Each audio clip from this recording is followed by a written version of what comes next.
안녕하세요. 매일 새로운 사연을 전하는 읽어주는 사연 라디오입니다. 구독과 좋아요, 많은 공유 부탁드립니다.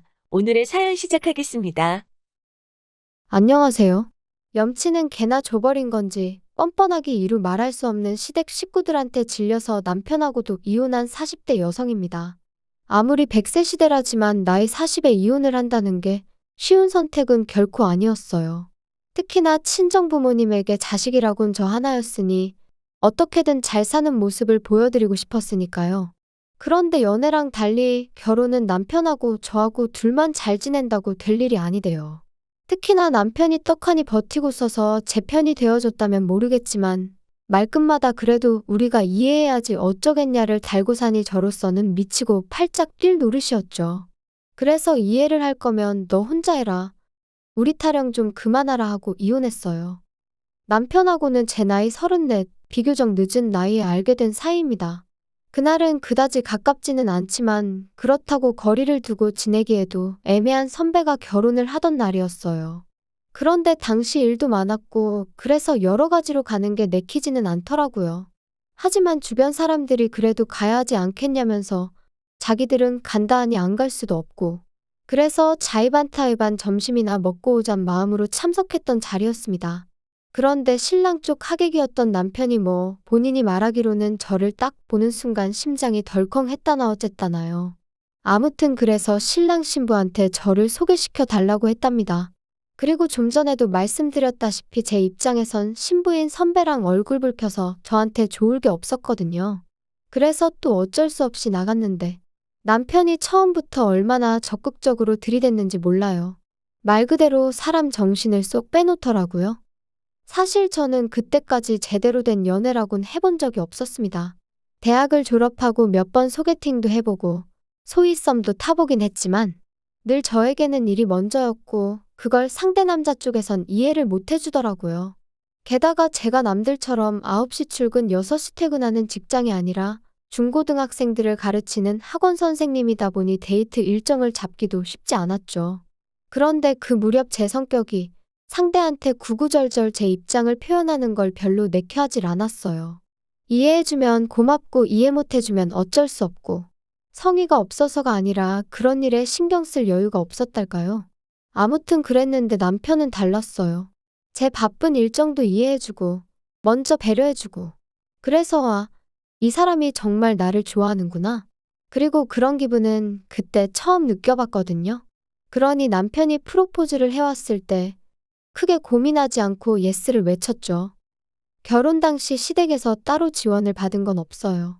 남편이 그나마 모아놓은 돈이 있긴 했지만 시댁 자체는 형편이 썩 좋지가 못했거든요. 일단 시부모님은 장사를 하다 망하셨는데 이후로 아버님은 딱히 하는 일 없이 지내시는 상황이었고 어머님은 남의 가게에서 설거지를 하시며 생활비를 벌어쓰고 계신다 들었어요. 그리고 남편에게는 위로 5살 많은 신우가 있었는데 신우는 일찍이 결혼하여 아들 하나를 키우고 있었습니다.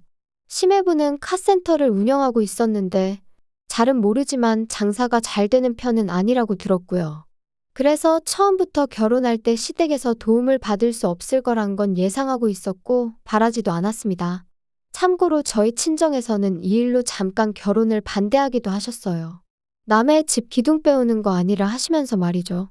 하지만 그때만 하더라도 남편 말로는 시부모님한테 용돈으로 드리는 30만 원 말고는 따로 드리는 것도 없다 했고 그래서 남의 집 기둥이란 그 표현이 저희 남편에게는 맞지 않다고 생각했어요.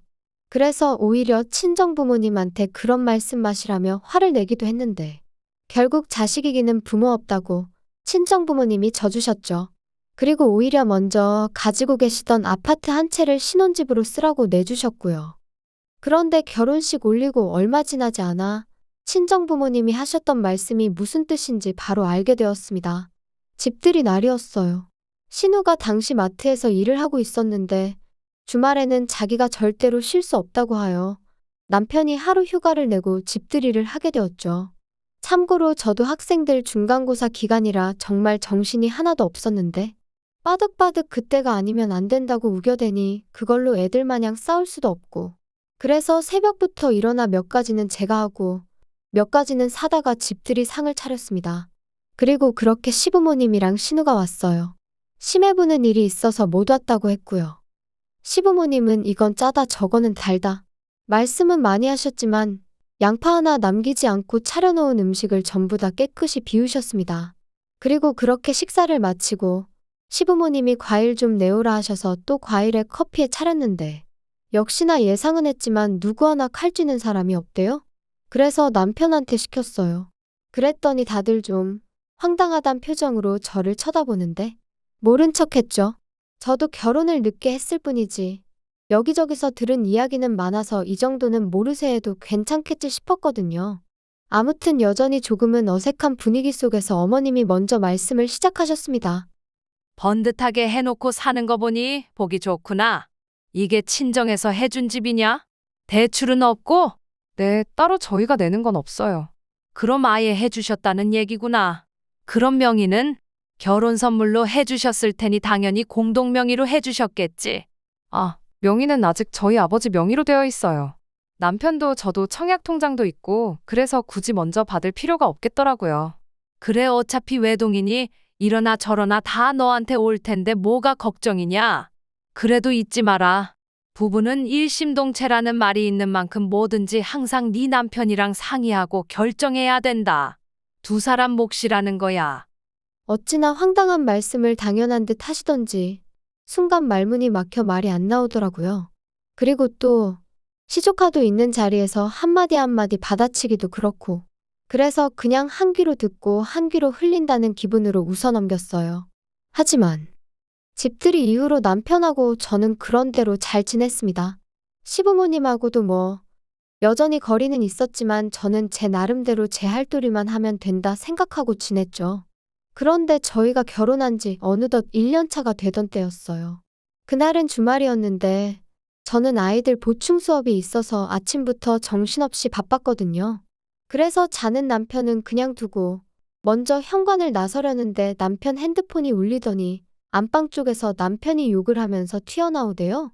도대체 무슨 일이냐니까 나중에 얘기해준다며 저더러 택시 타고 가라고 자기가 차를 써야 한다면서 잠옷 차림에 자켓 하나만 들고 손살같이 튀어나가더니 그리고 알고 보니까 신우가 시매부한테 맞았다는 거예요. 신우가 시매부랑 사이가 안 좋다는 건 들은 바도 있고 제 눈에 보이는 것도 있어서 어렴풋이 알고는 있었는데 그날은 신우가 도저히 못 살겠다며 시댁으로 도망을 나왔던 거지요. 신우랑 제 사이가 어떻건 간에 그걸 떠나서 이게 다 무슨 일인가 싶고 안쓰럽고 동시에 생긴 건 멀쩡하게 생겨서는 뒤로는 신우한테 그런 짓을 했다니 시매부가 사람으로도 안 보이대요. 아무튼 그 일로 시부모님은 물론이고 저희 남편까지 신우더러 이혼하라고 난리였어요. 알고 보니 그 문제 말고도 여자 문제며 여러 가지로 신우 속을 썩이고 있었다는 게 드러났거든요. 그리고 시매부도 처음엔 뭐 잘못했다 기회를 달라 이러면서 이혼은 못한다고 나오는 것 같더니 신우가 위자료고 뭐고 필요 없다 양육비도 안 받겠다 그러니까 냉큼 이혼 도장 찍대요. 그런데 저는 사실 상황이 상황인지라 말은 못했지만 신우가 무슨 얼마나 능력이 있는 것도 아닌데 그래도 현실적인 문제는 생각을 해야 하는 거 아닌가 싶었거든요. 하지만 뭐 누가 제 생각을 물어보는 것도 아니고 그런데 알고 보니까 신우가 그렇게 서두른 이유가 있었어요. 신우한테도 남자가 있었거든요. 그리고 자기 생각엔 자기가 이혼만 하면 그 남자가 자기를 책임져 줄 거라 생각하고 이도저도 필요 없다 이혼만 해달라 했던 모양이 돼요. 하지만 그 남자 쪽에선 신우가 이혼했다 하니까 부담스러웠는지 어쨌는지 거리를 두기 시작했고 뭐 그렇게 신우 신세만 말 그대로 낙동강 오리알 신세가 되어버렸어요. 그리고 상황이 이렇게 되니까 시부모님이고 남편이고 신우 얘기만 나오면 한숨을 푹푹. 그렇다고 제가 무슨 이야기라도 하면 말끝마다 너가 뭘 알겠냐? 좋은 남자 만나서 고생 않고 사는 너는 아무것도 모른다는 식으로 입을 막아버리니 그럴 거면 그냥 막말로 자기들 셋이 있을 때나 얘기하지 왜 꼭 나 있는 자리에서 신우 이야기를 하나 싶고 그래서 언젠가부턴 저도 내 알바냐 하고 신우 일에는 관심을 꺼버렸어요. 그런데 요즘 애들이 사춘기가 빨리 온다더니 시조카도 그랬던 건지 애가 어찌나 예민하고 한마디로 무서운 사람이 없더라고요. 지 엄마 그러니까 신우는 속된 말로 알기를 개똥으로 아나 싶고 지 할머니 할아버지, 그러니까 저희 시부모님한테도 대들고 난리도 아니었거든요. 시부모님은 그래도 애가 아빠도 없고 불쌍하다며 오냐오냐 해주셨는데 그것도 한몫한 건지 애가 점점 기어오른다 싶더니 한 번은 시부모님더러 노친네라고 불러서 어머님이 거의 뒷목 잡고 쓰러지실 뻔한 적도 있었다니까요. 아무리 애가 무슨 죄냐고 사람들이 말하지만 애가 생긴 것도 심해부랑 꼭 닮고 하는 짓도 심해부랑 닮다 보니 시간이 지날수록 신우도 자식이고 뭐고 키우기 싫어서 진저리를 치는 게 제 눈에 보일 정도였어요. 게다가 신우가 아무것도 안 받고 무일푼으로 이혼을 했다 보니 이후로 시부모님 댁에서 같이 살게 되었거든요. 그런데 시조카가 신우더러 다른 친구들은 다 자기 방이 있는데 왜 나만 없냐며 그 조그만 게 악다구니를 써대고는 지 엄마더러 할머니 할아버지 방에서 지내라고 지 혼자 방을 쓰겠다고 아주 난리를 쳐댔나 봐요. 그뿐인가요? 옷 하나를 사다 줘도 이런 브랜드는 쪽팔려서 입기 싫다고 어른들 보는 앞에서 집어던지고 가위로 잘라놓고 오죽하면 신우가 자기는 도저히 감당을 못하겠다고 삼촌인 저희 남편이라도 와서 애한테 한마디 좀 해달라고 연락을 해오는 일도 점점 잦아졌지요. 하지만 저희 남편이 애를 키워본 것도 아니고 애 훈육을 뭘 할 줄 알아야 말이죠. 저희 남편도 모른 척 할 순 없으니 매번 가긴 갔지만 이후로 괜히 애한테 싫은 소리만 듣고 와서는 뭐 저런 걸 키우겠다고 아득바득 데리고 온 건지 이해가 안 된다. 갔다 올 때마다 손사래를 치더라고요. 그러면서 지 누나 불쌍해서 어쩌냐는데 그때는 저도 신우를 생각하면 불쌍하기도 하면서 한편으론 아주 지 팔자를 지가 꼬았네 싶었어요. 그 똥물이 저한테 튈 줄도 모르고 말이에요. 그러다 지난해 아버님 생신이었어요. 그런데 뭐 신우도 어떻게 하자고 별말이 없고 남편도 가타부타 말이 없어서 제가 식당에 예약을 했네요. 그리고 생신 당일 시조카는 안 따라와서 시부모님하고 저희 부부 그리고 신우까지 5사람이 모였지요. 어른만 5이니 술도 한두 잔 오갔고.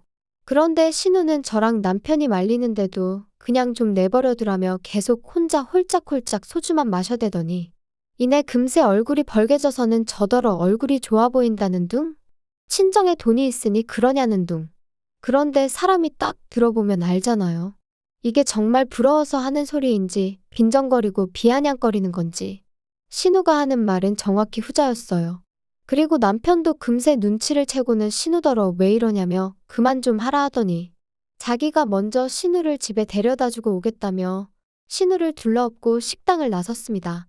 그래서 졸지에 시부모님과 저만 셋이 남았는데 분위기는 어색하고 어쨌든 아버님 생신인데 제 잘못은 아니었어도 제 입에선 저도 모르게 아버님 죄송해요 소리가 나갔죠.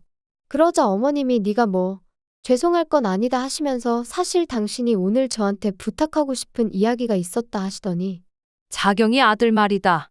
걔가 유학을 가고 싶대. 네? 갑자기 무슨 유학이 가고 싶대요? 여기서 학교 다니니까 친구들이 아빠 없냐 놀려대고. 뭐 지도 사춘기인데 지방도 없고 그러니까 아예 자기를 모르는 나라에 가서 살고 싶다면서 유학 얘기를 꺼내더란다. 정말요? 아무리 어리다지만 철이 너무 없네요. 어머님도 그렇고 형님도 속상하시겠어요. 그래도 애미 입장에서는 애가 그렇게 가고 싶다 하니 모른 척 할 수가 있겠냐. 물론 그렇지만 어떻게 애가 해달라는 대로 다 해줄 수 있겠어요. 그래서 말인데 네가 좀 도와다오. 네? 제가 어떡해요? 애 유학 비용으로 일단 한 3천 정도만 좀 해줘라. 네? 제가 그렇게 큰 돈이 어딨겠어요. 없어요. 야, 돈 많은 친정은 뒀다 어디다 쓰냐? 그러지 말고 네가 네 친정에다 얘기를 좀 해봐라. 어머님, 지금 저희 친정부모님한테 시조카 유학 비용을 대달라고 하라는 말씀이신 거예요? 그게 말이 된다고 생각하세요? 너는 애가 왜 이렇게 융통성이 없어? 내가 언제 그걸 고지고대로 말하라 했냐? 대충 둘러대. 네가 뭐 사고를 쳤다고 해도 되고 어디 투자를 한다고 해도 되잖아. 진짜 어이가 없네요. 못 들은 걸로 할 테니 그런 줄 아세요. 대화가 오가는 동안 아버님은 먼 산만 보고 계시다가 먼저 자리에서 일어나셨고 저도 더는 한마디도 듣기도 하기도 싫어서 음식값만 계산한 뒤 바로 택시 잡고 집에 왔어요. 그리고 1시간이나 있었나. 남편이 씩씩대며 현관을 들어서더니 저를 보고는 고래고래 소리를 지르기 시작했습니다. 야, 너 어머니한테 뭐라고 한 거야? 돈도 없으면서 애 유학은 무슨 유학이냐고 웃기지 말라고 그랬다며? 세상에, 어머님이 그러셔? 진짜 미치겠다. 내가 그렇게 말했으면 성을 간다, 성을 가라. 어머님이 뭘 하셨는 줄 알아? 나더러 친정 가서 애 유학 비용을 받아오래. 거짓말을 하든 뭘 하든 해서 일단 3천만 원만 받아오랜다. 그게 말이 되니? 야, 안 될 건 또 뭐야? 솔직히 너 빈몸으로 시집 왔잖아. 내가 빈몸으로 시집 왔다고? 그럼 이 집은? 이 집은 하늘에서 뚝 떨어졌냐? 이 집은 장인어른이 우리 살라고 내주시긴 했어도 우리 명의로 해주신 것도 아니잖아. 그러니까 엄밀히 따지면 이건 장인어른 재산이고 너는 해온 거 없지. 그럼 내가 모아온 5천은? 야, 그렇게 치면 나도 6천 가져왔으니까 계산해봐. 내가 너보다 1,000만 원 더 해온 거야. 계산을 그따위로 하겠다고. 진짜 이제 보니 당신 어머님 아들이 맞구나. 야, 됐고? 그러지 말고 그럼 네 청약 통장이라도 깨서 돈 좀 해줘. 내가 설마 모른 척 하겠냐? 미쳤네 진짜. 하룻밤 사이에 도대체 저한테 무슨 일이 일어난 건지 말 그대로 어안이 벙벙하더군요. 그리고 저는 그대로 안방에 들어가 방문 딱 잠궈버렸어요. 남편이 밖에서 몇 번 열어보려고 하더니 씩씩거리고는 소파에서 자는 것 같았죠. 이내 남편 코 고는 소리가 들렸는데 잠이 오나 싶은 게 전 정말 심장이 벌렁거려서 한숨도 잘 수가 없었거든요. 그리고 이튿날 방문을 열고 나가보니 남편이 거실에서 절 또다시 노려보고 있었습니다. 그리고 저도 어이가 없어서 뭘 쳐다보냐 따졌더니 진짜 안 도와줄 거야. 도와주긴 뭘 도와줘. 당신도 정신 차려? 내가 남의 집 자식 가지고 이러쿵저러쿵 말은 않겠지만 아무튼 자기 능력대로 하는 거지. 나한테 피해주지 마. 나 진짜 너한테 서운하려고 그런다. 누가 할 소리. 야, 마지막으로 하나만 더 묻자. 너 우리 부모님이나 우리 누나나 가족으로 생각은 하는 거 맞아? 그러면 시부모님이나 형님이야말로 나를 가족으로 생각을 해서 그런 소리를 하시는 거래? 친정부모님한테 거짓말하고 돈 뜯어내라고? 야, 어차피 두 분 돌아가시면 다 네 거잖아. 말이면 단 줄 알아? 결국 끝에는 이혼 소리까지 오갔어요. 남편과 저 두 사람이 결혼할 때 남편이 모아둔 돈이 6천 있었고 제가 모아둔 돈이 5천 있었는데 친정부모님이 집도 해주셨고 그래서 두 사람 돈 합쳐서 가정가구를 산 뒤 남은 건 제가 적금으로 묶어두고 있었거든요. 근데 남편이 그 돈을 들먹이면서 자기 몫을 돌려달라고 그걸로 애 유학 비용을 대주겠다 하는데 저는 그 남은 돈으로 저희 둘 중 한 명이라도 청약이 되면 그때 쓸 요량이었습니다. 그래서 그렇게는 안 된다니까 그러면 자기 청약 통장을 깨겠다는데 결국 어떻게든 신우한테 돈을 해주겠다는 남편의 확고한 의지를 알겠더라고요. 그리고 이런 일이 이번 한 번으로 끝나지 않겠구나. 앞으로도 툭하면 이런 식의 다툼이 오갈 수도 있겠구나 생각하니까 벌써부터 머리가 지끈거리고 속이 미식거리는 게 한마디로 답이 없다 싶었죠. 그래서 그럼 그 돈 받고 이혼하겠냐니까 이혼이 애들 장난이냐 어쩌냐 하더니 그래 해 하고는 내지르대요. 더 어이가 없는 건 시부모님이나 신우나 이런 상황을 알고도 이혼하지 말라는 사람이 없었어요. 아마 결국 끝에는 제가 져주겠거니 했던 건가 싶기도 하고요. 그래서 저희는 이혼을 했고 그렇다고 신우네 애가 유학을 갔냐면 천만에요. 신우가 그 돈을 사기를 당했거든요. 유학 컨설팅이니 뭐니 해서 무슨 영국의대를 갈 수 있는 빠른 길이 있다 그런 소리를 어디서 듣고는 덜컥 돈부터 보냈답니다. 그게 말이 되나요? 그리고 상황이 그렇게 되고 나서야 남편도 지가 뭔 짓을 한 건지 정신이 들었는지 저에게 연락을 해온 거죠. 그간의 일을 구구절절 말하며 미치겠다 돌겠다 콱 뛰어내리고 싶다 해대는데 마음대로 하라고 했어요. 나더러 어쩌라는 거냐고. 알고 싶지 않으니 소식 전하지 말라고요. 그러니까 너 진짜 사람이 변했다, 독하다 이러는데 다 네 덕분이라고 너하고 니네 식구들한테 참으로 감사하다 그랬답니다. 사실 처음엔 3천만 원이 결코 적은 돈은 아니지만 처음이자 마지막이다 생각하고 줘버릴 걸 그랬나? 그러면 남편하곤 적어도 그럭저럭 살면 살지 않았을까? 아닌 게 아니라 그런 생각도 했어요. 요즘엔 이혼이 흠도 아니라지만 그래도 누가 결혼했냐 물으면 갔다 왔다고 해야 하나 그냥 했다고 해야 하나. 별거 아닌 것 같은 게 신경이 쓰이고 그럴 때마다 저도 모르게 좀 주눅도 들고 그랬거든요. 그런데 뭐 세상 일이라는 게 다 시간이 지나니까 나름대로 또 적응이 되네요. 그래서 지금은 친한 친구들하고 있을 땐 스스로 내가 인생 선배라며 우스갯소리도 하곤 합니다. 아무튼 만약에 이혼이 두려워서 남편이든 시댁 식구든 거기에 맞춰주고 사는 분이 계시다면 그렇게 살지 않으셔도 된다는 이야기를 꼭 해드리고 싶었어요. 오늘은 미세먼지가 심한 것 같은데 마스크 꼭 쓰시고 즐거운 하루 되세요. 긴 이야기 들어주셔서 감사합니다. 오늘의 사연은 여기까지입니다. 구독과 좋아요, 알람 설정해주시면 앞으로 더 좋은 사연으로 찾아오겠습니다. 감사합니다.